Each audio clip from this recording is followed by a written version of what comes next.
Stephanie Browitt. The day that destroyed my life. A day that most people could never imagine. Stephanie Browitt. Whakaari White Island is a beautiful island in New Zealand. It is an active andesite stratovolcano situated 48 kilometers off the north. The volcano has erupted many times in recent history, including several times between 1980 and 2016. But its recent eruption has changed the lives of several families. On the 9th of December 2019, Stephanie Browitt, 23, her sister Krystal, 21, Father Paul, and Mother Marie were visiting the White Island volcano. The island was famous for its beauty, so the family planned a trip of a lifetime aboard the Royal Caribbean when they embarked on a day excursion to the volcano, an activity offered by the cruise company. The whole time, Stephanie and Krystal were talking about how much they were looking forward to spending time on the island. After a few hours, they finally reached the island. While everyone was getting off the ship, Stephanie's mother, Marie, decided to stay on the ship while both girls and Paul decided to explore and got off.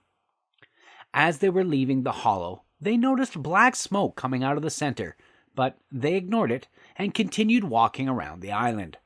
After a few minutes, the tour guide walking in the front screamed, "Run!" In shock, everyone began to run and tried to leave the area, but no one knew why. Within a few seconds, a blast was heard. The volcano erupted and a splash of lava was seen spreading around. Stephanie was screaming in fear and running as fast as possible. She could hear something coming from behind and getting louder and louder. She could feel the heat behind her, the grounds moving, and rocks falling. For a second, she felt like this was the last day of her life, and that she may not survive. "I'm not going to survive. I will die." Stephanie could hear her father say, "Don't look back. Keep running." She had no idea whether Krystal was running behind her or alive. She was just too scared to look back. She could hear the dreadful screams and people asking for help.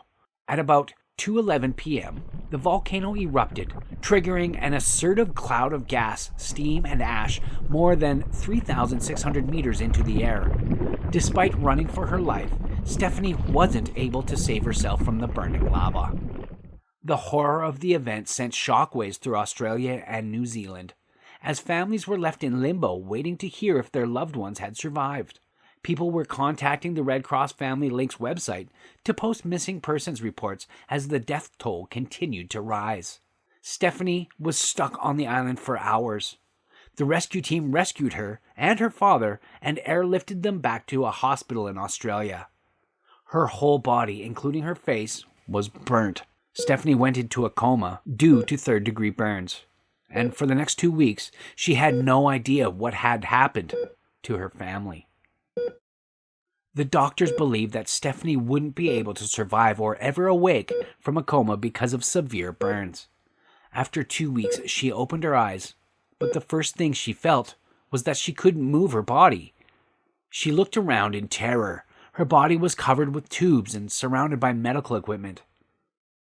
What just happened? Why am I lying in a hospital bed surrounded by scary machines?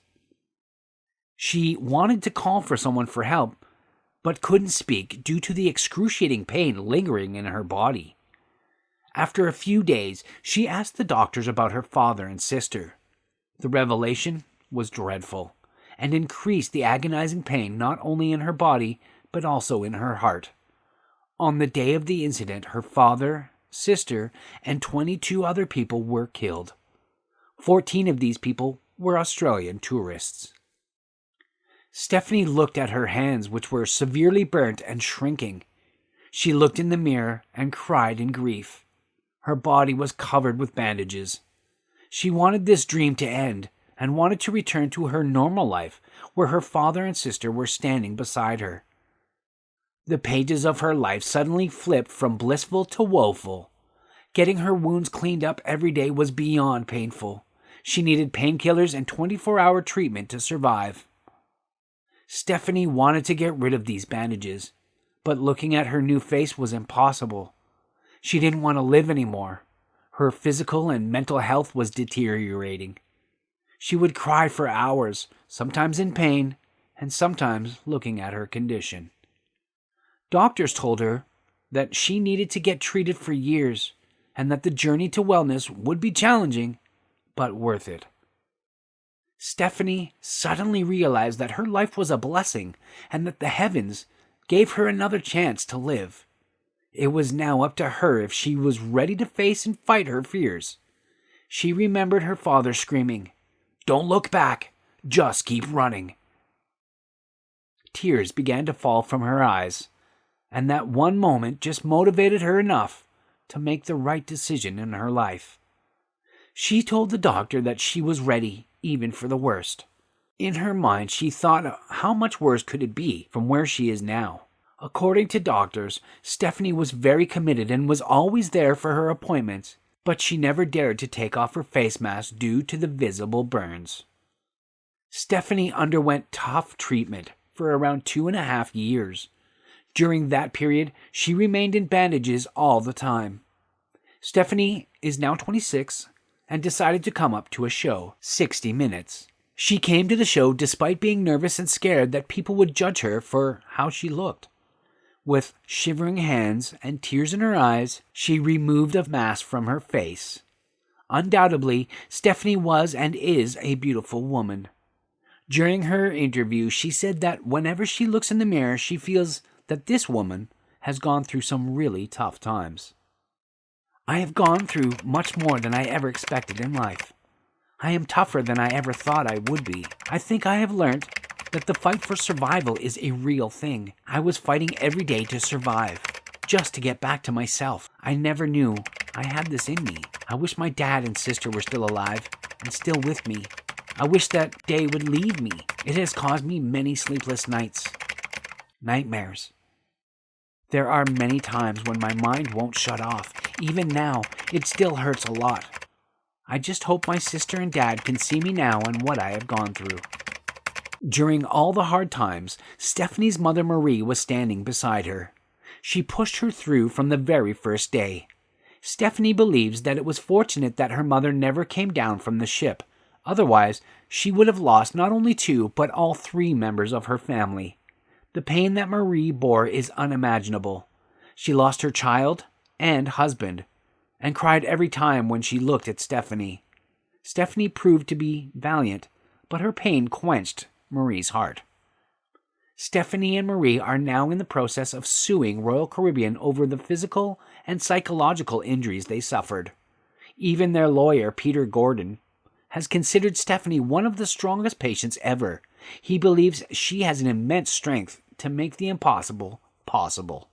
Peter Gordon said it was clear for weeks based on seismic activity reports available to the cruise company that the volcano was a ticking time bomb. He believes that all those people who lost their lives needlessly died.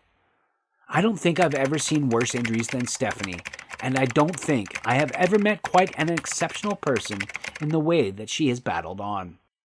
White Island is now deserted, with layers of ash that portrays a disaster. It has been considered a deadly island that would never be allowed for tourism again. Stephanie knows that all her life she will need medicines and her life will never be the same as it was before. She says she misses her old self, who was beautiful and confident. Finally, Stephanie has been able to take off her mask and move in the crowd. She recently celebrated her 26th birthday with her friends. She has also successfully received her driving license, which has boosted her self-assurance. Stephanie is a true legend who has become a burns advocate for those who have lost their sense of purpose in life. She talks about her painful story and helps people love themselves. She is now followed by 1.5 million TikTok and 102,000 Instagram followers. That's a wrap for today. Don't forget to smash the thumbs up button, share, and subscribe to the channel to see our latest content.